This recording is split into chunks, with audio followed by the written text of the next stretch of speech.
Welcome to EconTalk, part of the Library of Economics and Liberty. I'm your host, Russ Roberts of George Mason University and Stanford University's Hoover Institution. Our website is econtalk.org, where you can subscribe, find other episodes, comment on this podcast, and find links and other information related to today's conversation. Our email address is mail@econtalk.org. We'd love to hear from you. Today is June 22nd, 2010, and my guest is Robert Service, Senior Fellow at the Hoover Institution and a Fellow of St. Antony's College, Oxford. He is the author of many books, including biographies of Stalin, Lenin, and Trotsky. Bob, welcome to EconTalk. Nice to be with you. Our subject today is Trotsky, an elusive figure for many of us in the West. Many of our listeners probably know he was involved in the Russian Revolution of October 1917, that he eventually broke with Stalin and was exiled and later murdered on Stalin's orders. But that was about it for me until I read your book, which is a vivid portrait of the man and the events that he was so influential in being part of. Tell us about him. What kind of a man was he, and what was his impact?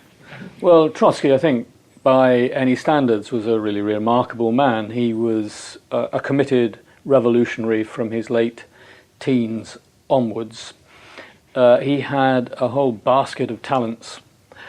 He recognized very early on that he really was a great orator in the making, and he worked at being an orator. He worked at his public speaking at a time when most of his party comrades didn't think that was a great asset to have. But he knew well in advance of any revolutionary upheaval that speaking in public to big mass audiences was going to be important.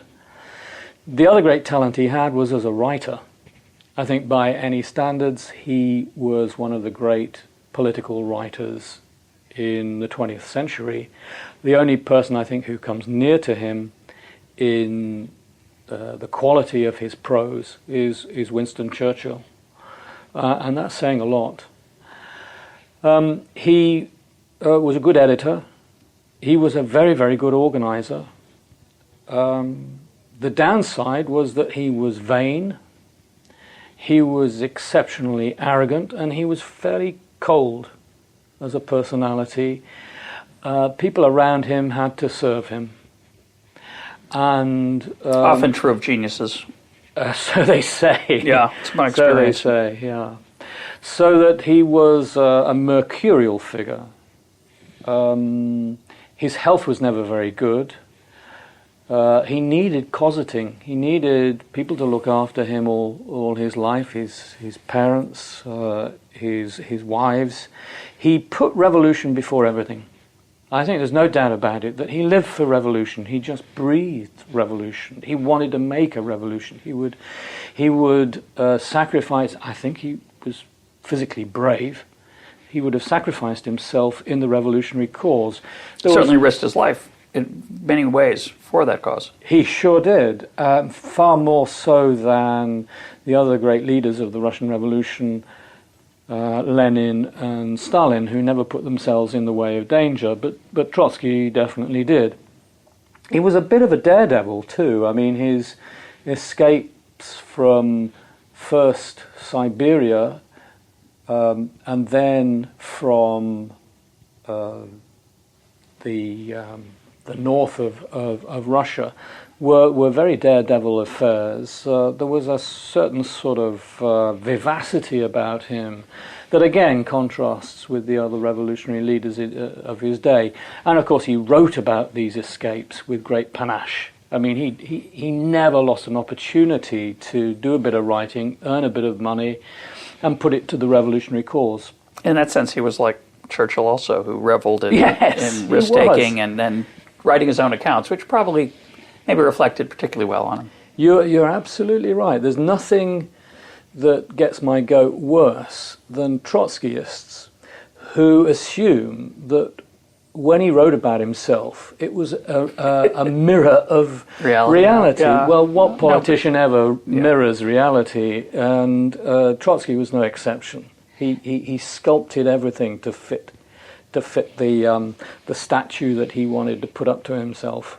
Now, when you say he was a revolutionary first and foremost, when you say revolutionary, you don't just mean the Russian Revolution. He really had a an ideal of a world revolution, a world devoted to a socialist future, a socialist Marxist economy, and a world where the proletariat were quote in charge, whatever that meant to him, which we'll get into. But he certainly didn't. When you say he was a revolutionary, he wasn't content with just having Russia go communist. No, that's absolutely right. He was a revolutionary of a very extreme kind. He wanted a dictatorship in Russia. He was almost eager for that dictatorship to be installed by state terror.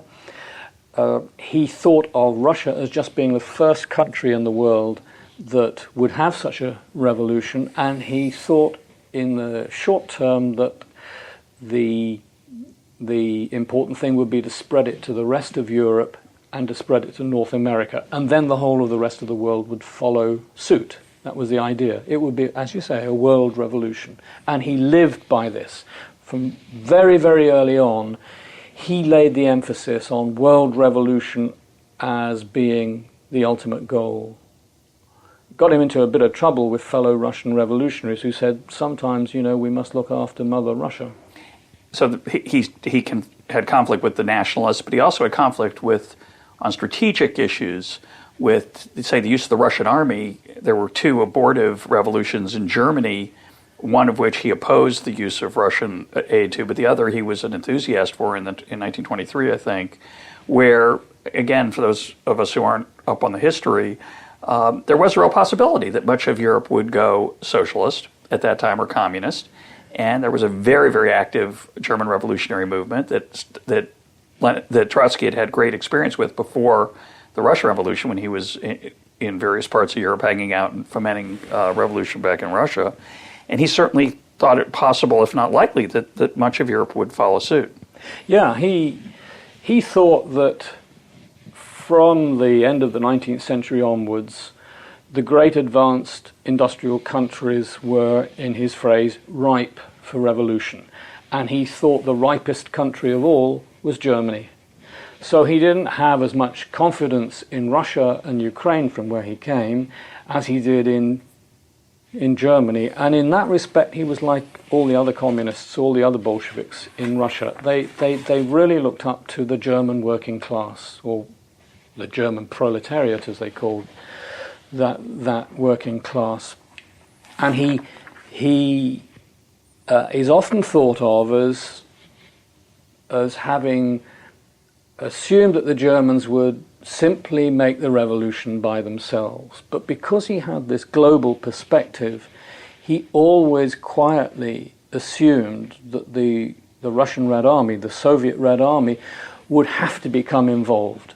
Once there was a Soviet state in Russia, then everything that happened elsewhere in the world could be affected, and in the case of Germany, would have to be affected by what Russia did, and the Germans might not be able to do it by themselves because their middle classes were much more determined to see off the revolution than had been the case in Russia. And their army was not as demoralized as the Russian army had been in 1917. So Trotsky, all through the 1920s, made it the assumption that there would be a revolution in Germany. It would be a better revolution than in Russia, but it would still need Russian help. And that would mean that there would be another European war, because the British and the French and possibly the Americans would get involved on the other side. And there would be carnage again. But out of this would come a perfect European, revolutionary, multinational state. That was what he thought. He was onto something, unfortunately, right? Although it didn't happen the way he expected. Two things. One is, when you mentioned he was a great writer, he was also an incredibly prolific writer. I was just struck by the volume of books and articles and journalism he was involved in. But the other thing that struck me in the overview of his life is how frequently he was prescient about what was going to happen. Some of that was hubris and overconfidence and self-encouragement, no doubt. But some of it, I think he understood some of the trends of history. And certainly one could argue that modern Europe has many of the features of a socialist state without the dictatorship, without the violence, and without the state control that the Russian system has. But certainly, Europe has gone much closer to a socialist ideal. May not last, but today, at least as we're here in 2010, Europe certainly came closer to a socialist ideal than a capitalist ideal. Or would you argue with that? Well, I wouldn't go quite that far, but it's certainly true that the European states built up their welfare mechanisms partly in reaction to the Russian Revolution that the communists undertook. There was fear that the communists might be right, that the workers of Europe might throw out their governments and might overturn capitalism. And so in reaction to that, a lot of the governments of the larger powers in Germany, in France, and in Britain built up social insurance and various healthcare measures so as to see off this threat. I think to some extent that's what happened in the 30s in the US as well, when Roosevelt had the same sort of feeling that there had to be some means of depriving the communists of their opportunities for anti-capitalist propaganda. I think the nub of what you're saying is correct. After the First World War, Europe was in a mess. The Americans withdrew after they provided enormously important food relief in the early years. Coordinated by Herbert Hoover, right? Whose institution named after him we're sitting in right now. Yeah, right? Hoover was one of the greatest philanthropists and humanitarians of that period. If he had died in 1922, 23, he would now be remembered just for that in the most fulsome way. He is remembered well in Belgium and in Holland and places like that to this day. But coming back to Europe in the years after the First World War, then it was in a mess. And the Socialist Parties, all of them, had splinter groups which were being attracted to joining the Communist International established in Russia. And the price of that was that they had to assure Moscow that they would form proper communist parties and subordinate themselves to Moscow, which is what duly happened. So in all of the big European countries, and indeed the small ones too, and in North America, communist parties became disciplined, centralized, and put themselves at the disposal of the Communist International. Now, Trotsky said these parties can now be used much more readily than was the case before the First World War. These parties can now be used to quicken the pace of revolutionary transformation. So he urged the rest of the Soviet communist leadership to take risks and make revolutions. And there were some, of course. They were yeah. Short-lived, but Germany, Hungary, many other others that I don't know of. There were attempts in Bulgaria, the northern Italian cities were in ferment in 1920. There was every reason to think that something might burst out and be durable in one of the great industrial countries of Europe. It didn't happen because, firstly, everyone knew what was coming. So if you were a priest or a factory owner or a shopkeeper or just a member of the factory workforce who believed in God, who believed in private property, who didn't want a country to be savaged by dictatorship and terror, then you knew what was coming and you knew what you had to do about it, which was to be much more resolute in staving off communism than the Russians had been in 1917. So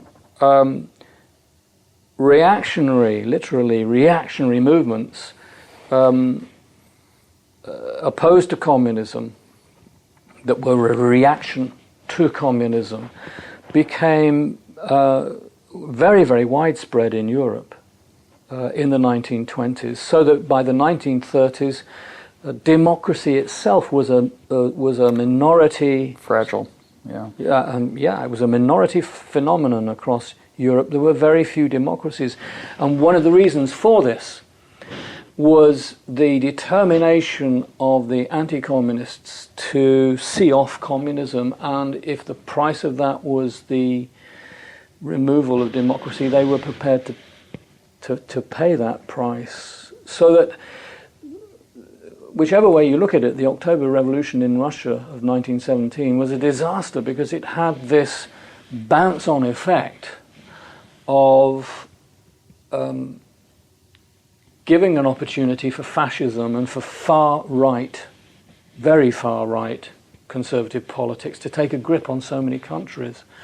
And in the end, the result of all of that was the Second World War, which was a calamity for mankind. And, of course, a terrible 70-year run for the Russian people, but it's never so great in Russia. I have a Russian friend of mine in St. Louis, where I used to live. When I'd ask him how he was doing, he would say, "Fine, like all Americans." But that's not the answer you get from a Russian. Usually, you get, yes, nah. So they have a lot of experience with hardship. But going back to the revolution itself and the thinking about it, the pre-revolutionary period, the post-revolutionary period.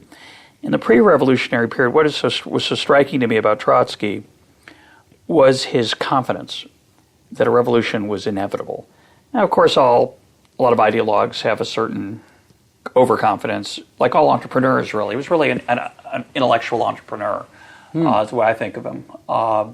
And entrepreneurs always have a lot of faith in their own product and how easy it'll be to raise money and how all we need is 10% of the Chinese market and think how much we'll sell.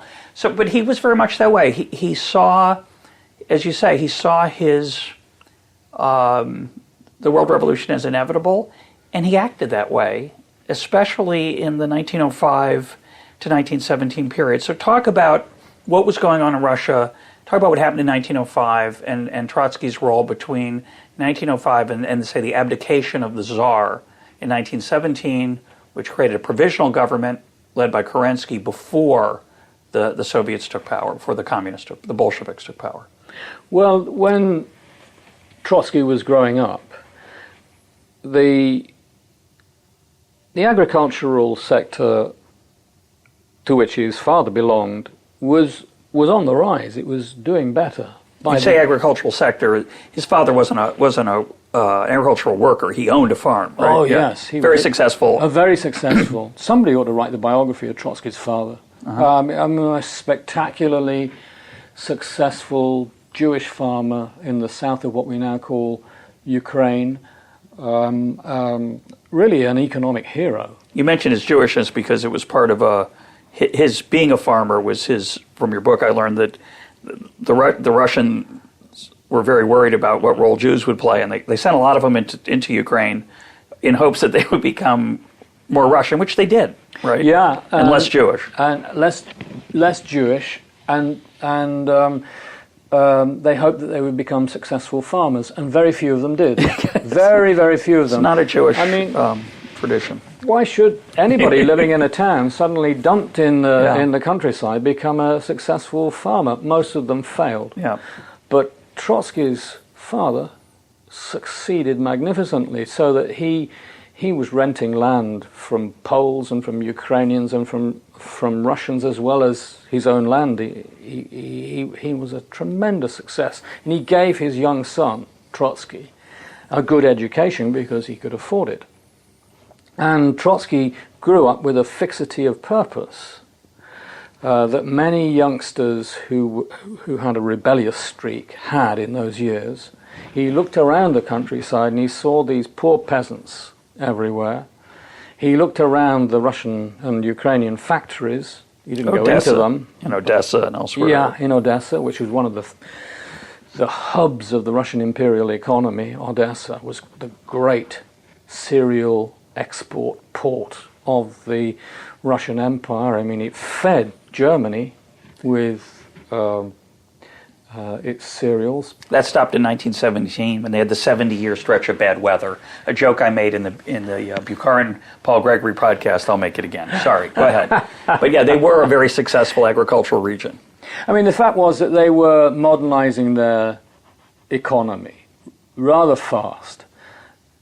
A lot of people had a hard time, had always had a hard time for centuries, and some people had a harder time because of the pressures of the economic modernization that was taking place. And a lot of young men and women, like Trotsky, turned to revolution and said that the only way that all of this can be humanized, the only way that all of these problems can be settled, the only way that we can get rid of economic exploitation, and this, of course, was a political dictatorship. Tsarism was a political dictatorship. There were no trade unions, no legal political parties, no free press. There was a preventive censorship. You had to submit things before you published them.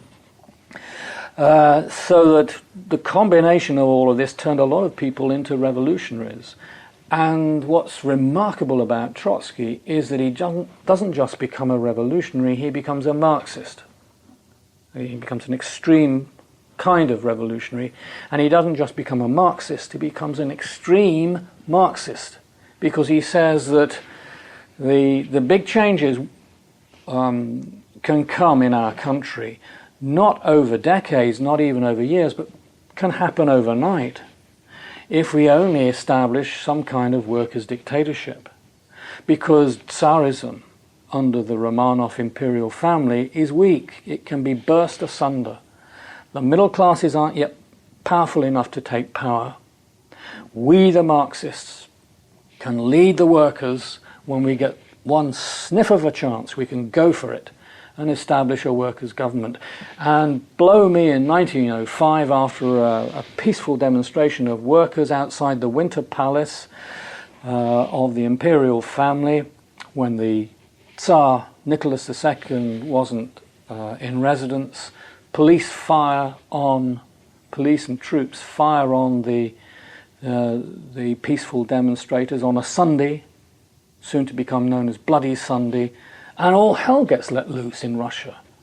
Workers rise up, strike against the government, peasants seize the pasture lands and the forests of the landlords, the non-Russians rebel, and for a year and a half it looks as if Tsarism would fall, that Nicholas II would be out on his heels, and workers set up their own councils in St. Petersburg, and one of the great revolutionary leaders of that council, that Soviet as it is in Russian, Soviet, was Leon Trotsky, the young Leon Trotsky, who's come back from exile, he's come back from Switzerland.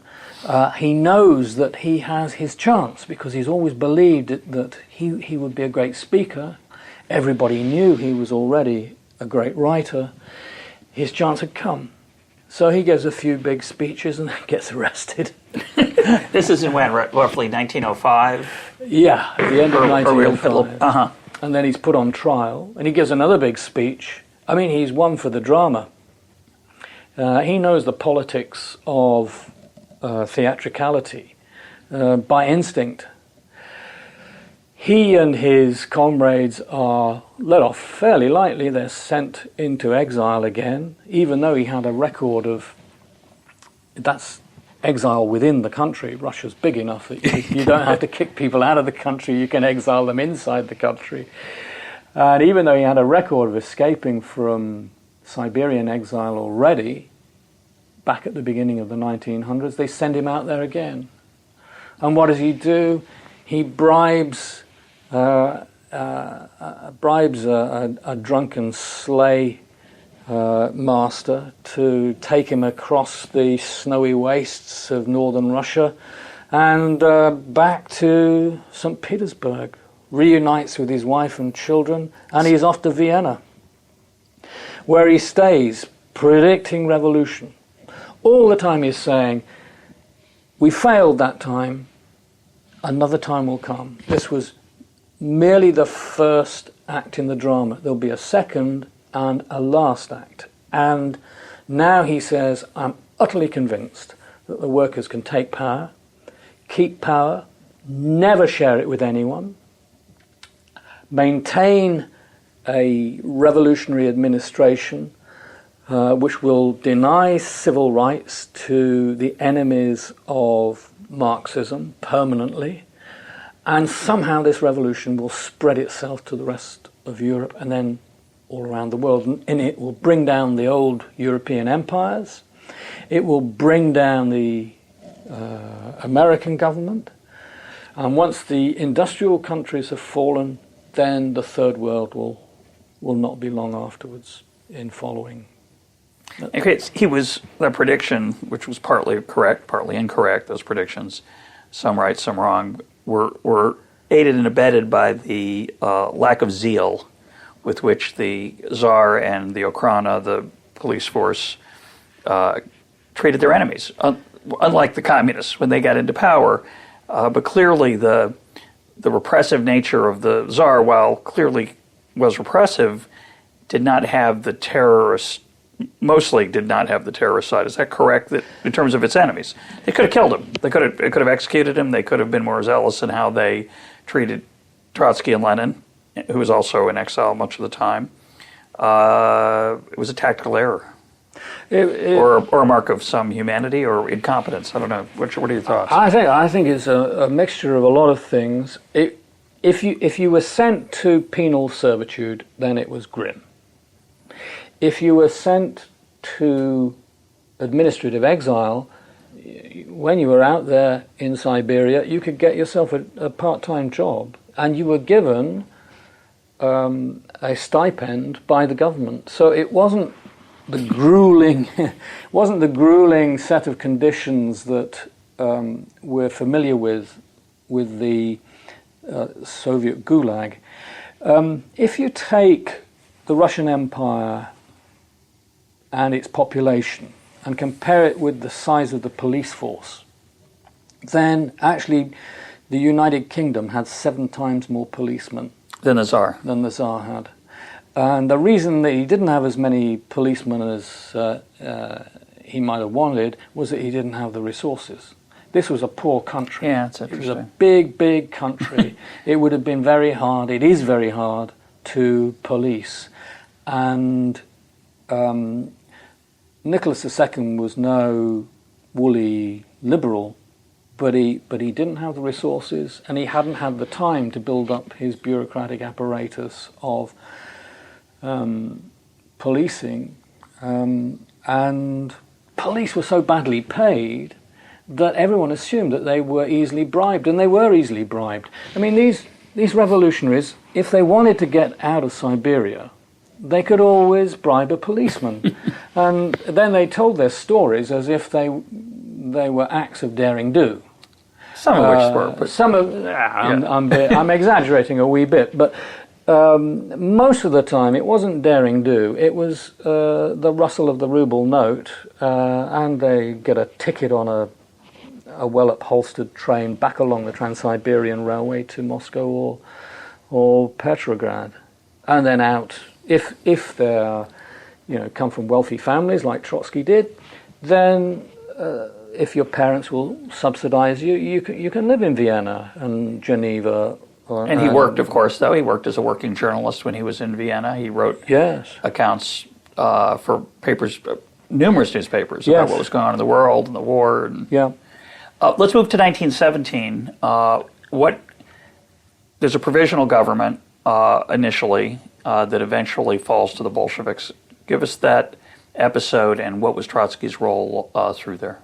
Well, Trotsky didn't come back to the Russian Revolution until May 1917 because he was stranded in New York, and he had to get a transatlantic liner across to Scandinavia, and when the liner pulled in, to the port of Halifax in Nova Scotia. The British didn't take very kindly to him because they had rumbled what kind of policies he was likely to promote back home, not just revolutionary dictatorship, but withdrawal from the war. Which England, this is again 1917, still some question as to how World War I is going to turn out. If Russia withdraws, which of course they eventually do, that allows Germany to fight a one-front war, tougher for the Allied forces, etc. Indeed. And this is well known about Trotsky because he had been writing these articles in this vein in New York newspapers. So he gets bundled off the liner and strip searched very brusquely. This is one of the things he remembered for the rest of his days. He had a sense of personal propriety, and he had never in Tsarist prisons been handled quite as roughly as he said that the British naval establishment applied to him. He then gets back home in Russia, goes to Scandinavia, gets up through Finland, down to Petrograd, as St. Petersburg was then called, and he joins that... Called Petrograd because of the...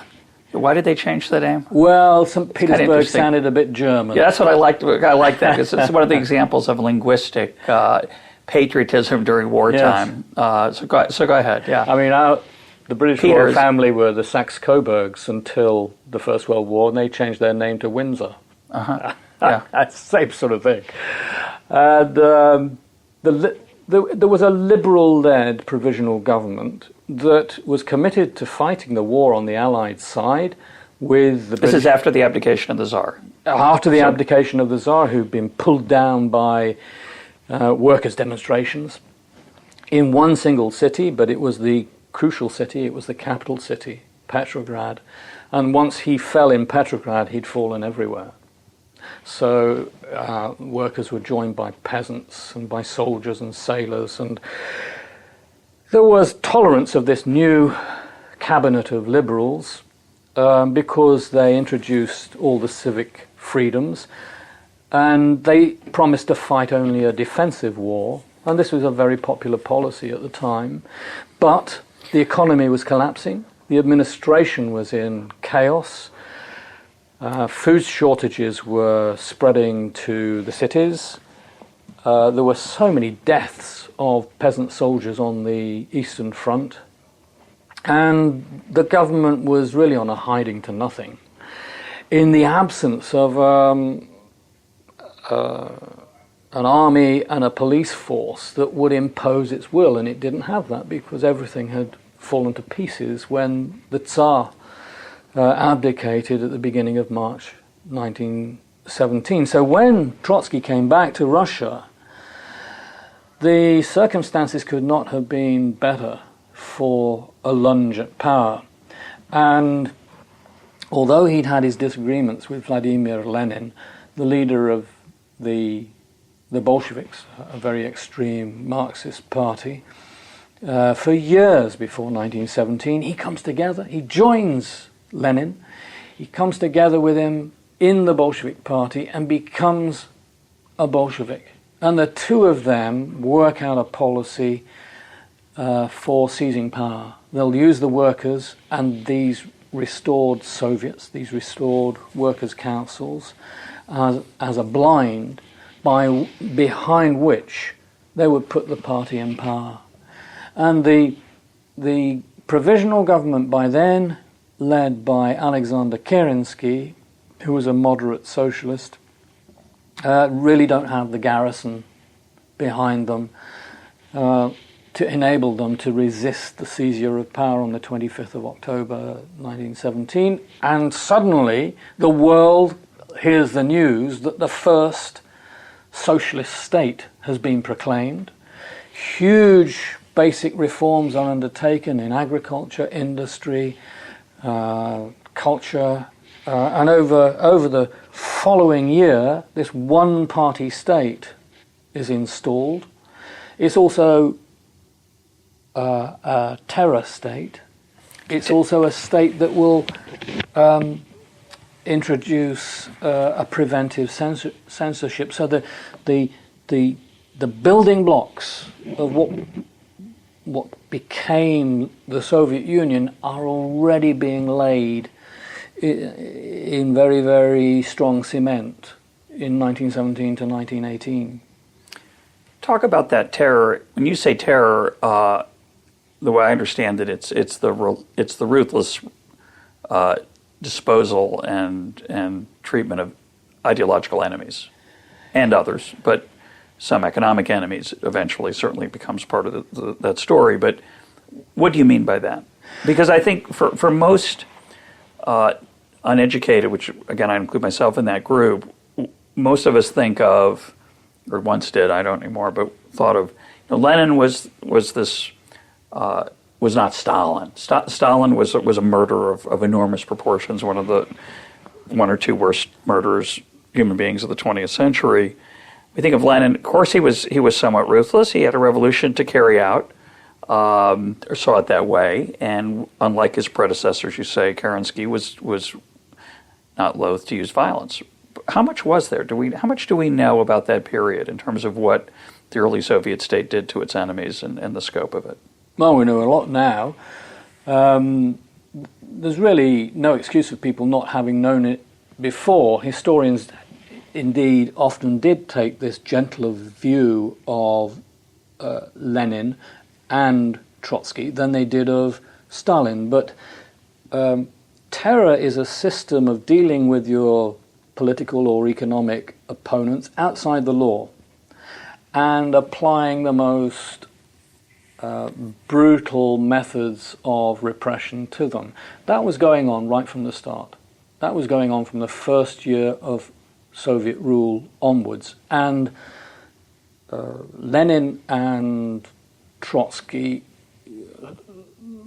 as much as Stalin later, supplied the orders, and they also supplied the intellectual rationale for what was being done. So Trotsky, for example, wrote a book called Terrorism and Communism, where he said that state terror was a good way of starting off a revolutionary dictatorship. It was very, very effective in quickening the revolutionary schedule and getting rid of problems physically before they got out of hand. But you don't talk about it much in the book.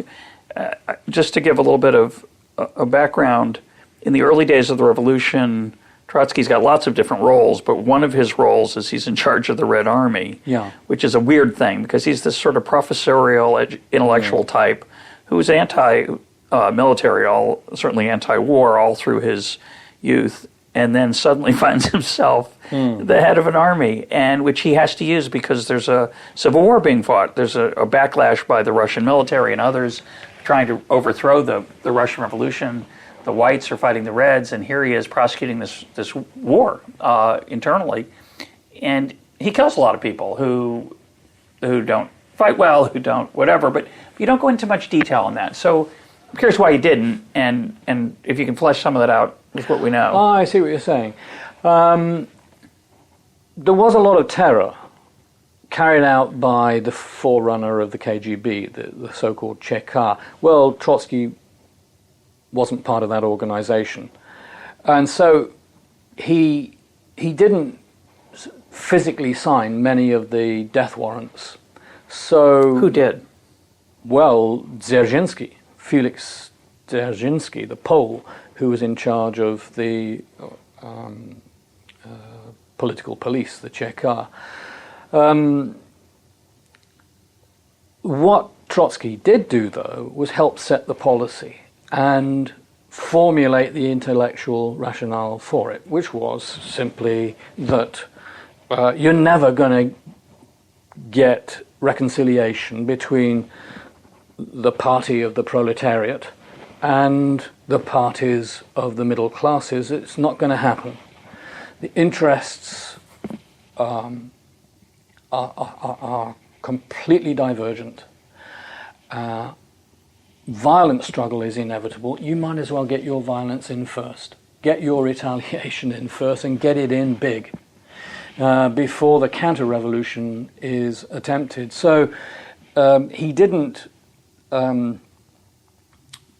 physically sign many orders for executions, and that, together with his undoubted role as an inspirer of the Red Army in the Civil War and the war against the armed interventions by the British, the French, the Americans, and the Japanese, that combined to give him a reputation as having been a rather romantic fellow like Garibaldi or Bolivar in South America, but that entirely overlooks the role that he played as one of the architects of one of the most gruesome state terror dictatorships in the 20th century. And that's one of the points I was trying to get across in the book, is that we shouldn't romanticize Leon Trotsky. He was as hard as nails.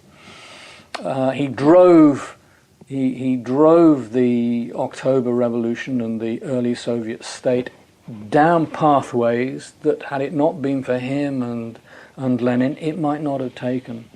He was a hard man, ultimately. But he had the manners of I think you were saying he was professorial.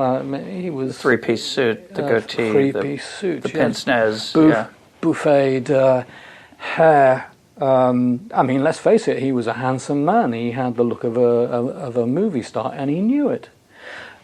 He had the military uniform specially made for him. He had his famous Trotsky train specially decked out so that he could just throw down the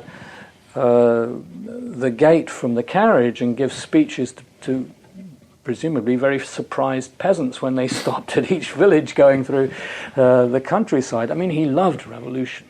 He loved being in the midst of the fighting in the Russian Civil War. It was what he was made for.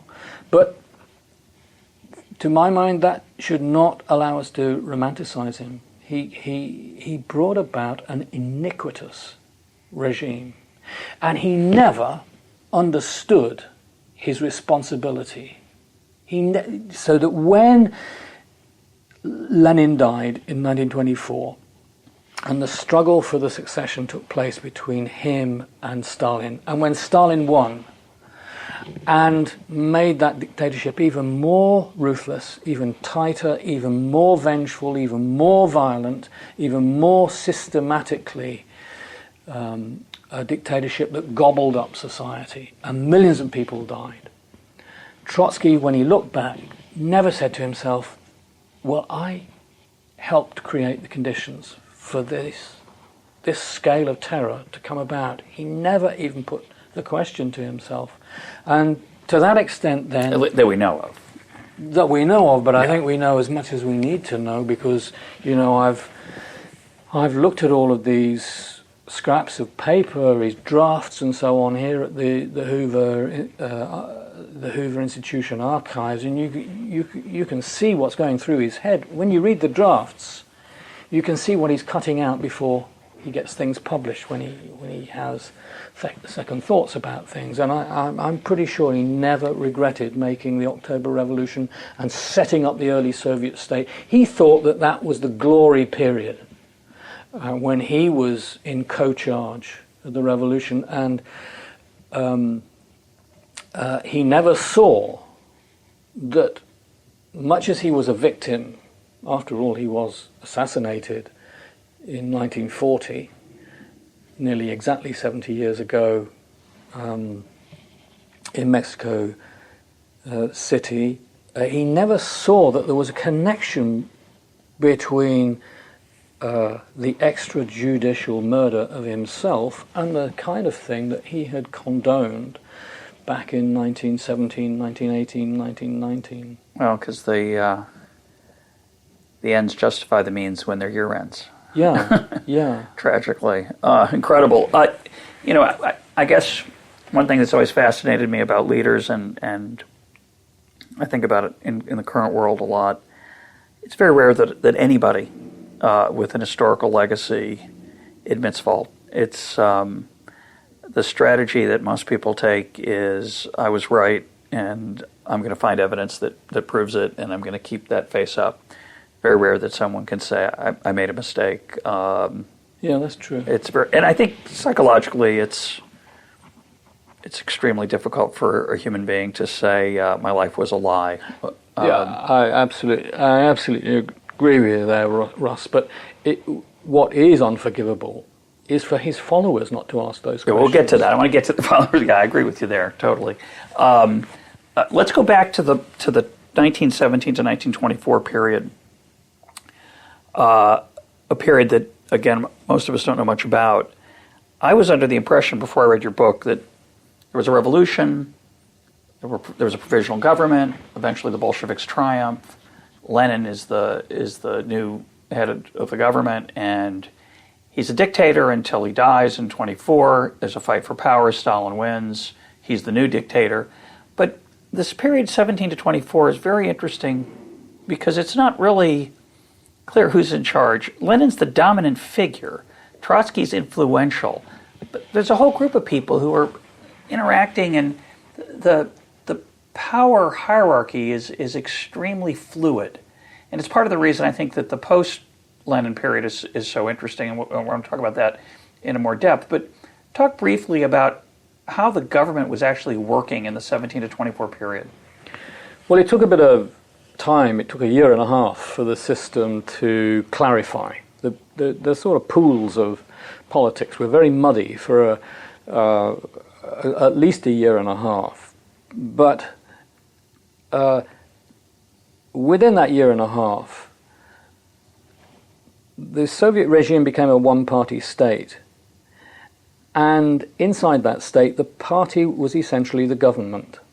So that was a really big change, because there had been no one-party state anywhere. They had no model. There was no model. There was no blueprint at this point. They weren't.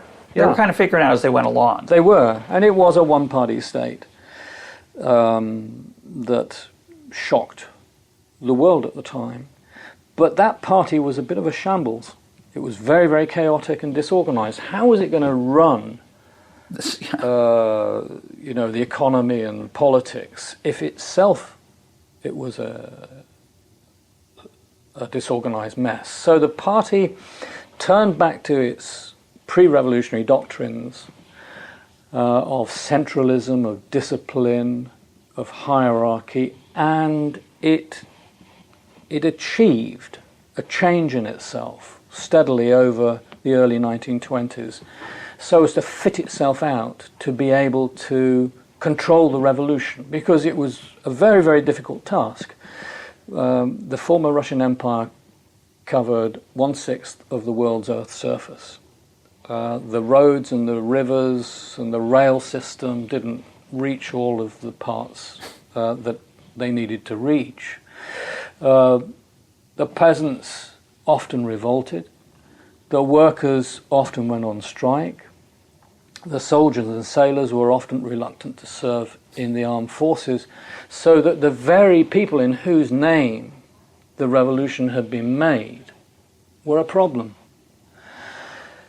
In those circumstances, it took years for the one-party state, with its governing single party, to regularize its relationships. And at the top of that party, all manner of interests were jangling against each other. And there was no single leader in a formal sense. Lenin was the dominant leader, as you said, because of his record of getting things done on the day. And his charisma, no doubt, as Trotsky clearly was able to exploit his own.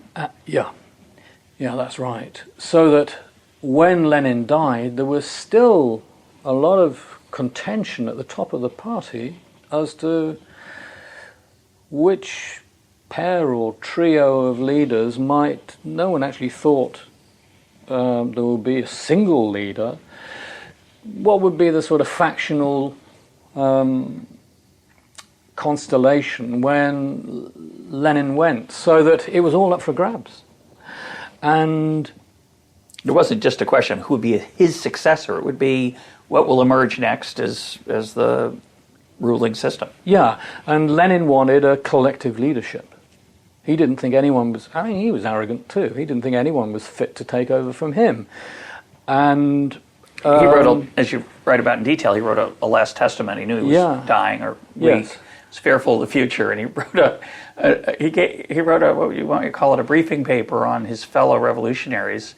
And strangely enough, they all came up short. Yeah, it was criticism of them. Some criticized more than others. Stalin in particular, and that was suppressed. It came out in bits and pieces and after his death, but mainly he died right before it was about to come public. That's it. And steadily it became clear that Lenin had been very prescient, at least about two things. One was that Trotsky would make a bid for power. And the second thing was that Stalin quietly would exercise a lot of power and could aggrandize that power to the point that he could challenge for the succession too. Both of those things came into being. And initially, there were policy divisions between the two men.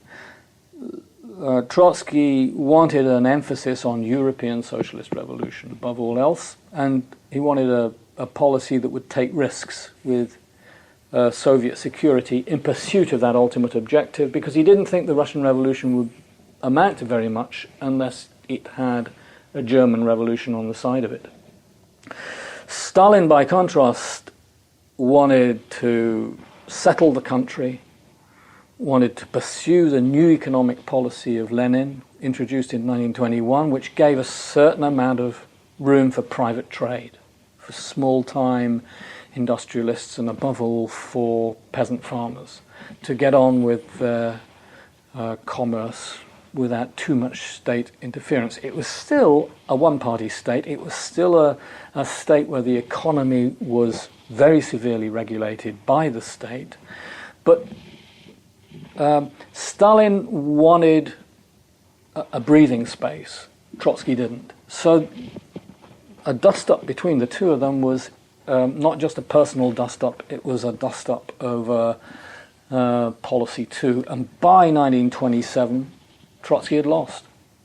And he'd lost because he underestimated this poky little pockmarked Georgian who, oh gosh, he didn't speak French, and blow me, he didn't speak German. And he had awful table manners, and he smoked a pipe in the house when nobody liked that. Actually, a lot of people did like that at the time, but Lenin and Trotsky didn't like it. And he swore at his wife. He swore at Lenin's wife as well. I mean, how could such a person possibly mount to the pedestal occupied by the great Leon Trotsky? Trotsky massively underestimated this man. As did many others. He wasn't alone. He wasn't alone. It's a long list. Boy, it's a long list. Actually, Stalin had a lot of talents. He was a very fluent writer. He did speak two languages. He spoke Georgian and Russian. He had edited Pravda. Of course, he had a Georgian accent. Of course, he hadn't got the education of the others, but he had been training to be a priest until the age of 20, so he wasn't lacking in a secondary education at all. But Trotsky was a snob. He was a snob. As many intellectuals are. And he was. I want to come back to that struggle, but I want to mention one thing and then ask you a question. One is that one of the things that you learned from your book is the unending fight over ideology, minutia, factions, hair splitting that runs from really 18 whenever on through the 20s. A lot of these, you mentioned some actual policy disagreements, but of course a lot of their squabbling, and it's not just Trotsky and Stalin. You get this impression of remind me a lot of a faculty meeting, a sort of trivial. It's almost like a I don't know how to say this. Boys at play, just a sort of. There's preening, there's ego, there's fighting over things that are not so important. But some of the things, of course, the ones you just mentioned, the international focus, the economy, were important. Before we get to that, post-Lenin period in more detail, let's talk about the economics for a minute. in 1917 to 1923, there was, quote, state control. There was a lot of uncertainty about how it was going to turn out, and what form it would take, and what was going to actually happen. And as you say, it's a big country. The government really couldn't run the economy in 1920. The Communist Party couldn't do that out of Petrograd or Moscow. It was impossible. But they did do a lot of things. They did do a lot of dramatic things, and they found themselves in all kinds of messes as a result. And one issue that you talk about in the book is this is very Hayekian issue, so one reason I want to bring it up is the mix between agricultural prices and industrial goods prices. So they quote, got it wrong. And what happened? Well, although they made concessions to the peasants in 1921, they still held what they called the commanding heights of the economy in their hands. So they had all of the big factories, they had all of foreign trade, and they had all of the banks. And they had the planning mechanisms to enable them to set the prices of the industrial products that were coming out of their factories. So what they did was they charged, in real terms, 3 times more for the industrial products coming out of the state factories than had come out of those factories when they were in private hands before the First World War. They were gougers. They were, yes, they were. And they didn't have the sense to see that the peasants could do other things with their grain. Didn't like it, yeah. They could eat more bread. They could feed more grain to their livestock. If you see pictures of cattle or pigs in the Russian countryside in the mid-1920s, they're not the skinny livestock that some of them had been before 1914. They're fat and healthy. It's because peasants knew what they could do with their cereal. The other thing they could do with their cereal is turn it into vodka. Yeah. And so the peasants were quite happy to, or just put it in the barn and keep it until the government saw sense. Now, this really enraged Leon Trotsky, who was quite an economic prognosticator, and he said the period of appeasing the peasantry has to soon stop, because they're going to have us by the throat forever. We're never going to be able to sell our industrial products at 3 times the market rate ever again, because they'll just simply withdraw from the market. So what we've got to do is change the whole basis of the economy so that the peasants, who are 85% of the population, don't work on their own farms, but have all of those farms brought together into a large number of huge farms which will be collectively run and won't be owned by the peasants. They will be owned by the state. And we'll train the peasants up. We'll give them tractors, and we'll cream off the proceeds, and they'll be grateful to us. They'll think we're wonderful because we've given them fertilizers and tractors and new houses. We'll turn the Soviet countryside into a sort of rural industrial zone, and everything will be hunky-dory. And others at the time, even among Bolsheviks, said, you must be joking. These people have revolted in 1917, they revolted in 1918, they revolted in 1919, 1920, 1921. The only reason we've got them stabilized now is that we've given them the right to trade their grain. We've got to keep making concessions to these people because the towns and the cities are going to starve. And Trotsky said, no. We must go for them, persuade them about the glorious future that awaits them if they agree to be communized, to be collectivized. And his opponents then came back at him and said, you must be joking if you think the peasantry will put up with that. You'll have to use force. And Trotsky said, no, education will do it, propaganda will do it. Well, you pays your money and takes your choice. I mean, did he really believe this guff he was saying? Did he really believe that he could do it totally without force? I don't think so.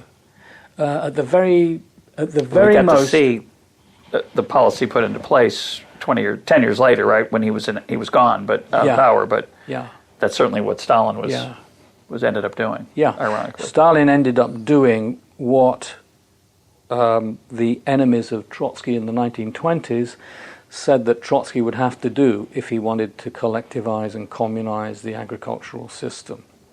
And let's bear in mind, too, that Trotsky's ideas were not just confined to agriculture. They had to do with all sectors of the economy: transport, industry, communications. Everything was to be state-owned. Everything was to be state-planned. There was to be one central state planning authority running everything. Now, I've looked at this from all sorts of angles, and you're an economist, and I'm not, but I can't see anything in the writings of the Bolsheviks that said how on earth this central state planning mechanism was ever going to have enough information quickly enough and be able to process it well enough to run a whole economy like that on a permanent basis. I just don't see that. They seem to have acted on a sort of a wing and a prayer. They seem to think that they could work it out as they went along rather than work it out in advance. If they'd tried working it out in advance, they would have been more sober in their projections, I think. Yeah, and that was, of course, Hayek's argument early on that the socialist dream was forget that, he had two attacks on it. One was it wasn't practical, and two, it would lead to despotism. I think he was right on both counts. Let's turn to the post-Lenin period. I interviewed Paul Gregory a couple weeks ago on his book on Bukharin's relationship with Stalin and his wife. It's an extraordinary story, but your book has a slightly different perspective on Bukharin because we see him when he was younger and on the inside rather than on the outside. So we learned from Paul's book that Bukharin and Stalin were allies, but I learned from your book that it was a slightly Bukharin's not quite the soft intellectual that I gathered from Paul's book. In the post-Lenin period, Trotsky finds himself allied with Kamenev and Zinoviev. On the other side are Stalin and Bukharin, and they ruthlessly pushed those three out. What are called, I guess, the leftist opposition. Correct. So what happens? Opposition. Get us to Trotsky's dissent and end. And then if you have time, I'd like to ask a few other questions. See how we do. The left opposition, which became the United Opposition. A lot of good nomenclature, right? I don't think into hairspray, but everything's got its own little brand name and label. Yeah, that's true. No, they were very fussy about that sort of thing. The left opposition more or less agreed. I mean, they had all sorts of disagreements among themselves, that there had to be a faster pace of revolutionary transformation, and there had to be a more definite commitment to spreading the revolution beyond Soviet frontiers. The ascendant majority inside the leadership, led by Stalin and Bukharin, said no, while we must maintain the dictatorship at home, and while we agree about a lot with the left opposition, we don't want to take risks. We don't want the revolutionary transformation to be pursued at the moment quite so intensively as they're suggesting. So they fell out. And they had a battle royal behind closed doors mainly. And Bukharin and Stalin won. And they just walked all over the left opposition of Trotsky, Zinoviev, and Kamenev. And they threw them out of the leadership. They threw them out of their homes. They threw them out of the party. Which is political death. That's it. You're out. You're not a player anymore. Yeah, and they said that if the defeated oppositionists came crawling back and recanted everything that they had stood for, then they would be readmitted to the party, and a degree of respectability would return to them. And Kamenev and Zinoviev agreed to humiliate themselves. Trotsky didn't. He sat out in Kazakhstan in 1928 until he was moved to Turkey in 1929. And he was very confident that one day he would come back to power in the Kremlin, because he didn't think that this pair, Bukharin and Stalin, would amount to much. He thought they were incompetent, stupid, would mess up the economy, would not be able to coordinate the political system. When Stalin collectivized the peasantry in 1929, even then Trotsky thought, well, on the whole, that's probably what he ought to be doing, but there's always a danger that that very right-wing Bukharin might come back to power, and then there'll be a counter-revolution. Who was more open to private property, prices, markets. Yes. Because between Bukharin and Stalin there were differences too. My feeling, though, is that they were all Bolsheviks. They all believed in the one-party state. They all believed in state terror. They all believed in the one ideology state. They all believed in society as a resource, mobilizable by the political leadership in whichever way the leadership felt like. So the differences among them are not so significant as the similarities. That's really the core of my work over the years. But they felt differently, of course. They felt differently. they were like German monks who argued about how many angels can dance on the head of a pin. I mean, that's the mentality they had. So Bukharin, you were talking about people who underestimated Stalin. Bukharin was one of them as well. In the Gregory podcast, in his book, we learn about Bukharin makes the fatal error. It turned out to be fatal, not just a bad night of talking with Kamenev, I think, and Zinoviev, which then allows Stalin later to brand him as anti-party, on the wrong side of the party. Yes, well, I mean, everyone knew that Stalin was bugging everybody, that he had listening devices on their telephones, and yet they still stupidly talked in their houses and in their dachas. Everybody knew that the Chekar, the forerunner of the KGB, was following people around and had informers and provocateurs to do their business, and yet they still traveled around the country and passed messages to each other.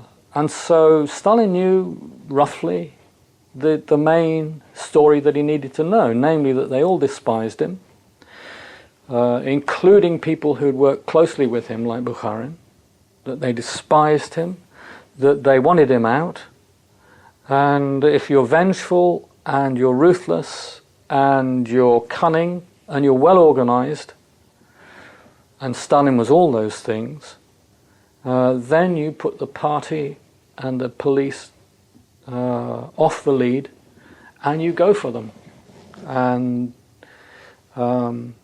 you ruin their careers, and eventually in the middle of the 1930s you start to arrest them. He'd missed a trick with Trotsky because he'd kicked him out of the country in 1929.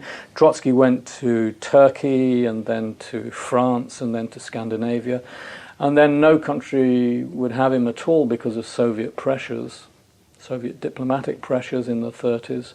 So the only place that would have him was Mexico, revolutionary Mexico, which is where he spent the last 3 years of his life. Why do you think Stalin had him killed? Stalin...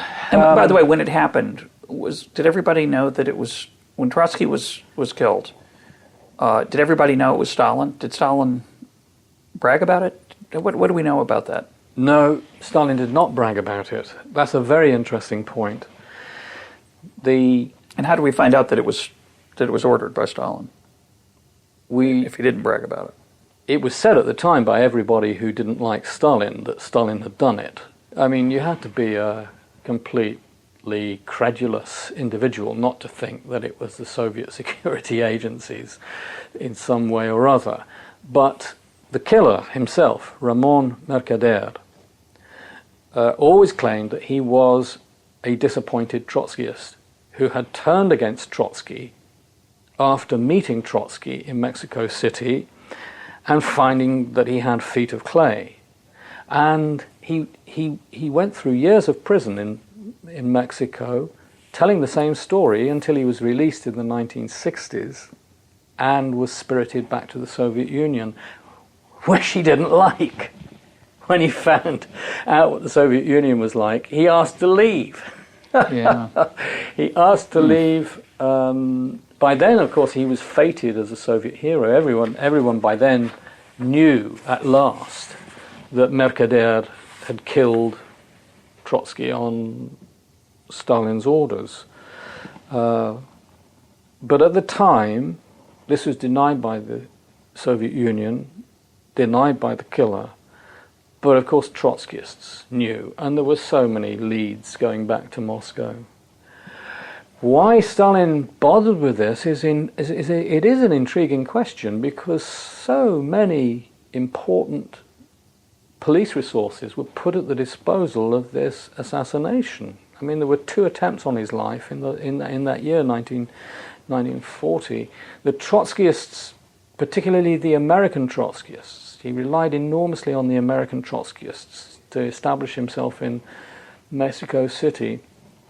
They sent down an electrical specialist who built up a very sophisticated alarm system in the villa where Trotsky landed up living.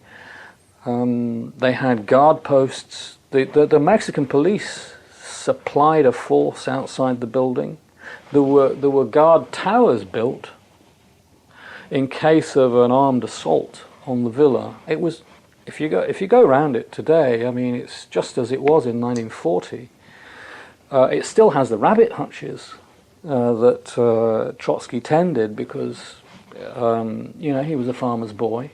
And also he didn't have a lot of money by then. And all these Trotskyists kept turning up from the US. That he had to entertain. And he had to entertain and feed them. And if he wanted a Trotskyist movement in the world, this is what he had to do. So he was a very practical man. It's all still in place there. But he was a stupid man. I mean, he lets this man come into his study, who he barely knows, wearing a Macintosh, in which he not only has a huge dagger. I've seen pictures of this dagger. It is a very long dagger. Bob's hands are about 2 feet apart, for those of you not following on TV. It's a huge long dagger. And an ice axe with part of the handle hacked off. Now, I'm not talking about an ice pick. Often people talk about Trotsky having been felled by an ice pick. That's what cocktail waiters use. Right. This was an ice axe for going up a mountainside. He had them in the Macintosh, both those weapons in the Macintosh, on a sunny afternoon in the middle of Mexico City. These Trotskyists have all the sophisticated devices and all the guards around the villa, and yet they still let this man in this form. And Trotsky talks to him alone in the study.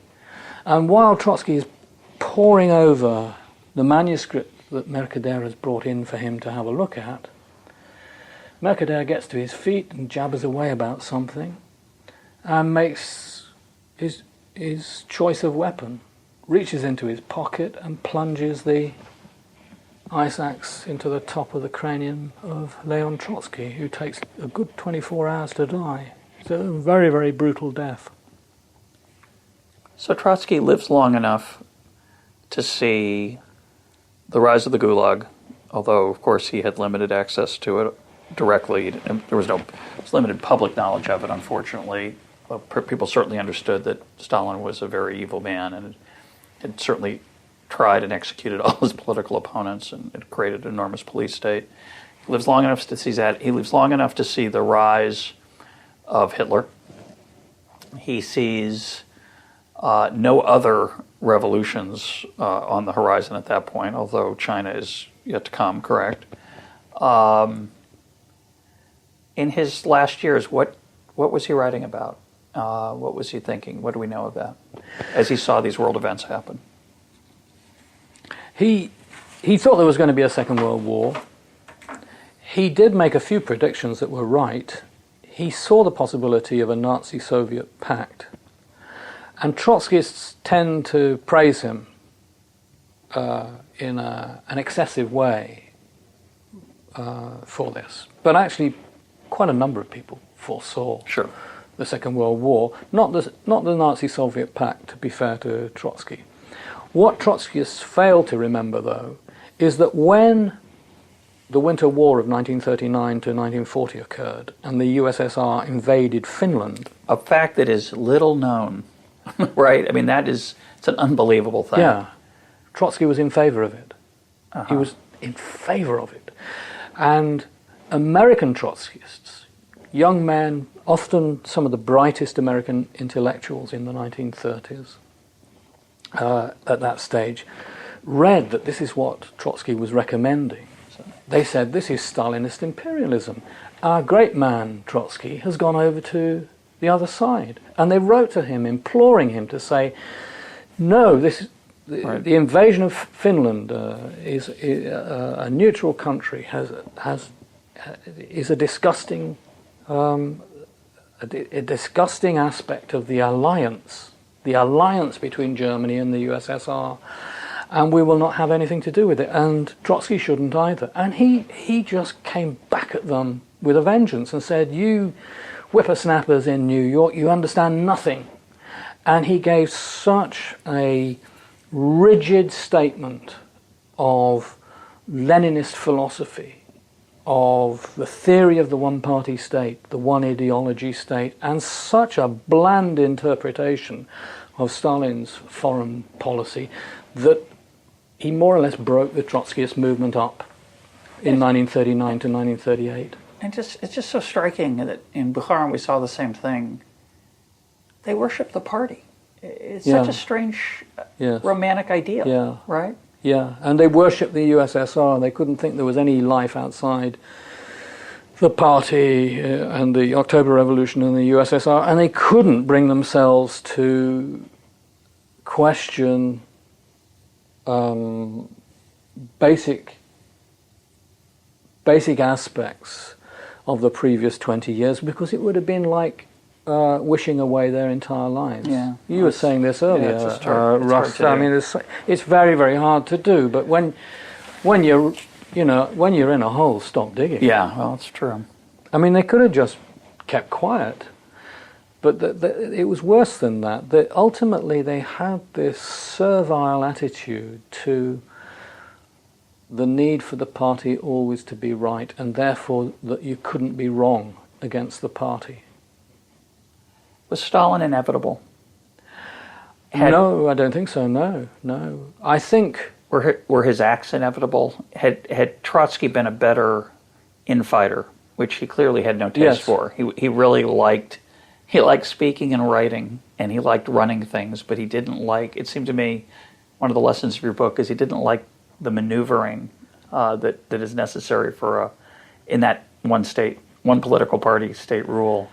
If he had somehow won, or his other allies had been more effective at it relative to Stalin, would he have been a similar man? Would he have turned into a Stalin? What do you think? I don't think he would have turned into a Stalin as a personality, because there was something deeply disordered about Stalin's personality. I think he had a gross personality disorder. He wasn't mad. He had a gross personality disorder. He's a bad man. Really wicked man. Thoroughly wicked man. I think if Trotsky had mounted to power in his stead, though, it would still have been a one-party state. It would still have been a terror state. It would still have been a one-ideology state. And he would have had to face up to the implausibility of his policies in regard to the people he wanted to rule. And I just don't believe that he, with his record in the Civil War, when he'd used a lot of brutal force, that he wouldn't have used brutal force on the peasants as well. Now, it might not have been quite as intensive a terror as it was under Stalin in the countryside, but there would have been what I would call state terror And he would have had to come out of the closet.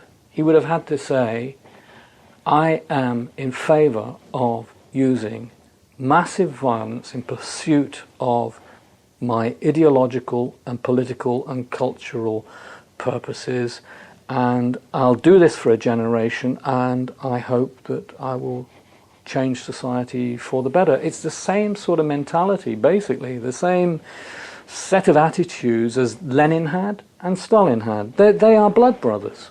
Lenin, Stalin, and Trotsky are blood brothers. And Trotsky at least wrote, maybe he didn't believe it, but he at least wrote that human beings would change.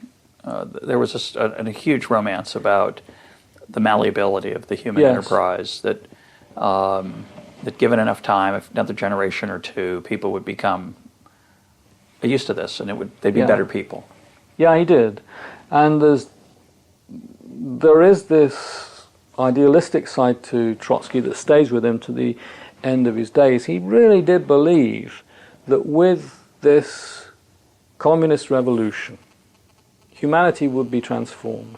And whereas in the past, the great writers and the great thinkers had come from the middle or upper classes, when the communist revolution took place, there would be a great liberation of the talents, and there would be hundreds of Darwins, thousands of Aristotles, perhaps millions of Shakespeares, and it would be a paradise for humankind. So that he was a believer. It was something close to a religious faith that he took on instead of his religious faith very early in his manhood, in his adulthood, and stayed with him right to the end. He has these flights of idealism, but this is a man who's got blood on his hands. This is one of the terrifying things about Soviet history, is that some of the bloodiest killers wrote poetry. My guest today has been Robert Service. Thank you for being part of EconTalk. Thanks very much for having me.